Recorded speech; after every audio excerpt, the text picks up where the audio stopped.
অনেক দূরের এক ছোট্ট গ্রাম, যেখানে রাতের আকাশে তারা জ্বলজ্বল করে আর হাওয়ায় গাছেরা দোল খায়। সেই গ্রামের এক কোণে এক পুরনো তাল গাছের নিচে বসানো ছিল একটি দোলনা। এই দোলনাটা ছিল এক ছোট্ট মেয়ের প্রিয় আশ্রয়, যার নাম ছিল রাইমা। রাইমা প্রতিদিন বিকেলে পড়াশোনা শেষে এসে বসত এই দোলনায়। সে একা বসে বাতাসে দোল খেত, আর তার চোখ ভেসে যেত কল্পনার রাজ্যে। তার মন বলতো, এই গাছটা কি আমার গল্প শুনতে পারে? আর দোল খেতে খেতে সে যেন মেঘে মিশে যেত। হয়তো এই দোলনাতেই বসে সে স্বপ্ন দেখত একদিন বড় হয়ে সে হবে একজন বিখ্যাত শিল্পী, যার আঁকা ছবি একদিন সবাই দেখবে, সবাই ভালোবাসবে। ঠিক তেমনি একজন শিল্পীর আঁকা এই দৃশ্য তোমার চোখের সামনে ফুটে উঠেছে।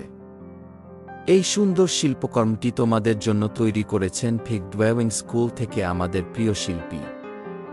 এই চ্যানেলে তুমি পাবে এমন অনেক আবেগঘন, শিক্ষণীয় আর সহজ ড্রয়িং টিউটোরিয়াল, যা ছোটদের মন কেড়ে নেয়, আবার বড়দের মনে জায়গা করে নেয়।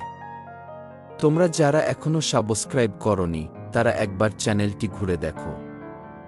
বিশ্বাস করো, একটি সাবস্ক্রিপশন তোমার শৈশবের অনেক রঙিন স্মৃতি ফিরিয়ে আনবে।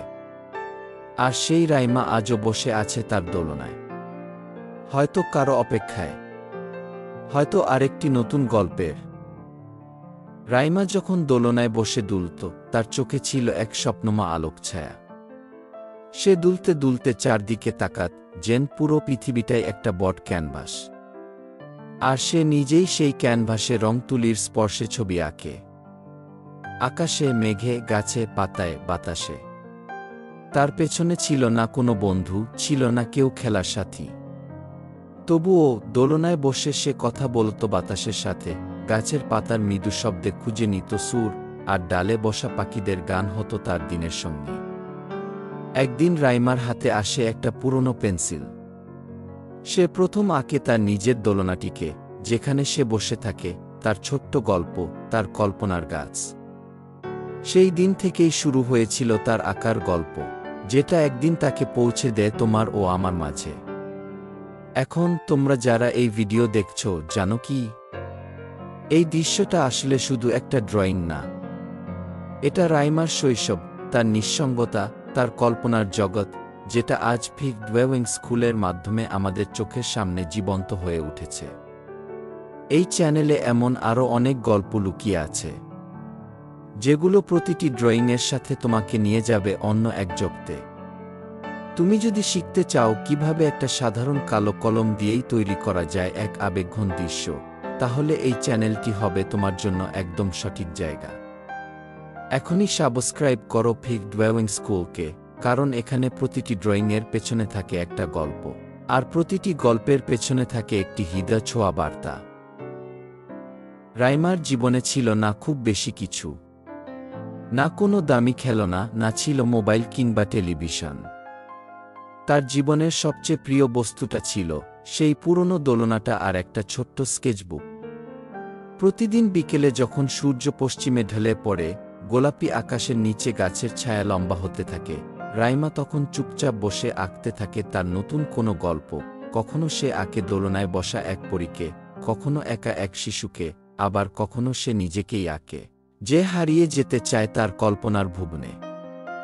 এভাবেই একদিন তার আঁকা ছবি প্রথম চোখে পড়ে গ্রামের স্কুলের এক শিক্ষকের। তিনি মুগ্ধ হয়ে যান রাইমার তুলির জাদুতে। তিনি বলেন, এই ছোট্ট হাতগুলো একদিন অনেক বড় কিছু আঁকবে। শুধু দরকার সঠিক দিক নির্দেশনা আর সাহস। শিক্ষকের উৎসাহে রাইমা শুরু করে প্রতিদিন নতুন কিছু শেখা। তাকে রং ব্যবহার করতে শেখানো হয় গভীরতা, আলোছায়া আর ব্যাকগ্রাউন্ডের খেলা। কিন্তু দোলনাটা, তা এখনও আগের জায়গায় ঝুলে থাকে, কারণ রাইমা জানে ওটাই তার কল্পনার শুরু। একদিন হঠাৎ এক আকাশ মেঘলা দিনে রাইমা নিজের আঁকা দোলনার ছবি নিয়ে একটা প্রতিযোগিতায় অংশ নেয়। ছবিটা ছিল এক ছোট্ট মেয়ের, যে বসে আছে একটা বৃত্তের মধ্যে, চারপাশে রঙিন কল্পনার ছোঁয়া, আর সে তাকিয়ে আছে ওপারের আকাশের দিকে। সেই ছবিটা আজ তোমরা দেখছো এই ভিডিওতে। হ্যাঁ, এই চিত্রকর্মটাই রাইমার সেই পুরনো দোলনার স্মৃতি। আর জানো কি, তোমাদের জন্যই সেই ছবিটা জীবন্ত হয়ে উঠেছে এখানে, ফিগ ড্রয়িং স্কুলের চ্যানেলে। এই চ্যানেলটা ঠিক যেমন রাইমার কল্পনার শুরু, তেমনি তোমাদের সবার শেখার নতুন যাত্রার সূচনা হতে পারে। যদি তুমি ভালোবাসো আঁকতে, ভালোবাসো গল্প শুনতে, তবে একবার চোখ বুলিয়ে নাও চ্যানেলের অন্য ভিডিওগুলোতেও। তুমি খুঁজে পাবে শত গল্পের মধ্যে নিজেকে। সময় এগিয়ে যায়, রাইমার হাতে এখন তুলির বদলে পেন ট্যাব, কিন্তু তার মন আজও সেই দোলনার নিচে বসে থাকা এক শিশুর মতোই। তবুও একদিন রাইমা আবার সেই গাছে ফিরে যায়, দেখে গাছটা এখনও দাঁড়িয়ে আছে, কিন্তু দোলনাটা নেই। সে তখন নিজের ব্যাগ থেকে একটি নতুন দড়ি বের করে, গাছে বেঁধে আবার বানিয়ে ফেলে একটা নতুন দোলনা।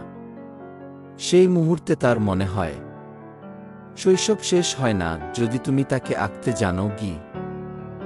সেই নতুন দোলনায় বসে রাইমা আবার চোখ বন্ধ করে। বাতাসে দোল খেতে খেতে মনে হয় যেন সময় থেমে গেছে।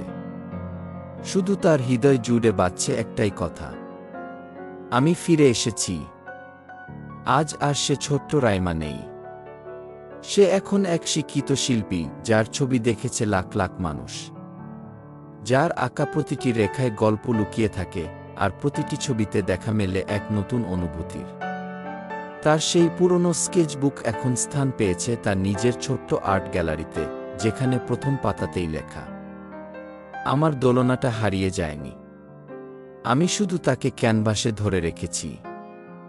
এই গল্পটা শুধু রাইমার না, এই গল্পটা আমার, তোমার, আমাদের সবার, যারা একদিন স্বপ্ন দেখেছিলাম ছোট্ট কিছু নিয়ে, আর আজও মনে মনে আঁকি সেই ফেলে আসা শৈশবটাকে।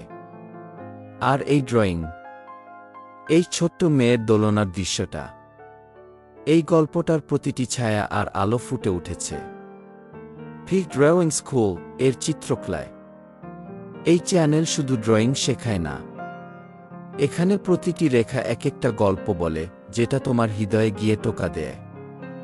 তাই যদি এখনো সাবস্ক্রাইব না করো, তবে আর দেরি কিসের? এই চ্যানেলে ফিরে পাও শৈশবের গন্ধ, আঁকতে শেখো অনুভূতি দিয়ে, চোখ দিয়ে নয়। ফিগ ড্রয়িং স্কুল, এখানে আঁকা মানেই অনুভব।